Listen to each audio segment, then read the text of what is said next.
Վլադիմիր Պուտինը չի զանգում Նիկոլ Փաշինյանին, չի շնորհավորում նրան խորհրդարանական ընտրություններում տարած հաղթանակի համար։ Այսօր էլ Փաշինյանն է զանգել Ռուսաստանի Դաշնության կառավարության ղեկավարին Միխայիլ Միշուստինին, քննարկել են առևտրի հետ կապված հարցեր, գուցե նաև նկարագրում էր այն ճանապարհը, թե ինչպես 7-ած ծիրանը հասավ Եվրոպա։ Ես զարմացած չեմ լինի,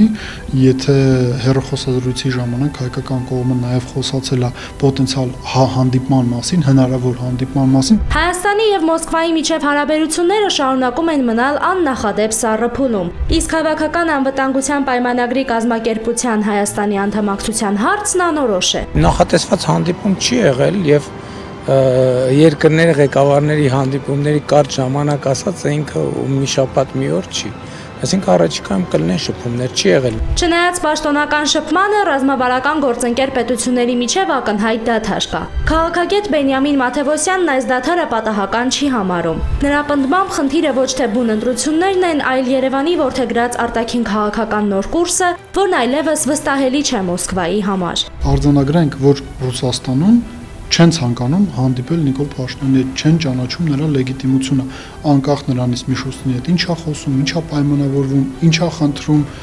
իրականությունը սա է։ Հարաբերությունների ճգնաժամը խորացավ հատկապես 2022 թվականի Պրահայի հայտարարությունից հետո, երբ Հայաստանը ճանաչեց Ադրբեջանի տարածքային ամբողջականությունը, ներառյալ Արցախը։ Ըստ քաղաքագետի, հենց սա փոխեց ռուս խաղաղապահների կարգավիճակն ու կանխորոշեց հետագա զարգացումները, ինչը Մոսկվայում ընկալվեց որպես հստակ դիրքորոշում ոչ միայն Ռուսաստանի Դաշնության, այլև տարածաշրջանային մյուս խոշոր խաղացողների դեմ։ Այս ամեն ինչը Ռուսաստանում շատ լավ հասկանում են, շատ լավ գիտակցում են, հասկանում են, որ թրիպը դա մի գործընթաց է, որը ուղղված է Ռուսաստանի դեմ, որը ուղղված է Չինաստանի դեմ, որը ուղղված է Իրանի Իսլամական Հանրապետության դեմ, ու նաև լավ հասկանում են, որ այս ամեն ինչի ճարտարապետը Նիկոլ Փաշինյանն է, պարզ է, որ իր նկատմամբ համապատասխան վերաբերմունք է լինելու։ Այս համատեքստում էլ պաշտոնական Երևանը հստակ չի ասում՝ դուրս է գալիս հավաքական անվտանգության պայմանագրի կազմակերպությունից, թե ոչ։ Կառույցում Ռուսաստանի Դաշնության ներկայացուցիչը շեշտում է՝ Հայաստանը պետք է վերջնական որոշում կայացնի։ Իսկ ինչ կտա հապկից հեռացումը,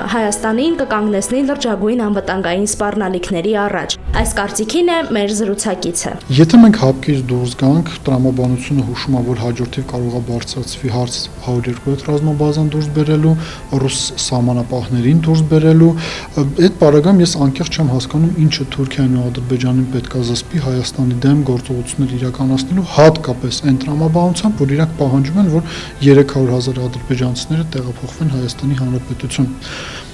Տեսեք, էլի միջև ընտրություններ շատ էր սրա մասին խոսվում։ Հիմա տենց կարծես թե մարդիկ մոռացել են դրա մասին, անկախ նրանից թե հունիսի 7-ին ու 8-ին ինչա տեղի ունեցել։ Ադրբեջանի այդ ծրագրերը նույնն է մնացել, ու իրանք դա պահանջելու են, իրանք պահանջելու են ադրբեջանցիների տեղափոխություն Հայաստանի Հանրապետություն։ Արդյոք Երևանին կհաջողվի արևմտյան դրոշի ներքո անվտանգության նոր երաշխիքներ գտնել, թե հապկից ու ԵԱՏՄ-ից վերջնականապես հեռանալը նոր դռներ կբացի Բաքվի եւ Անկարայի հերթական պահանջների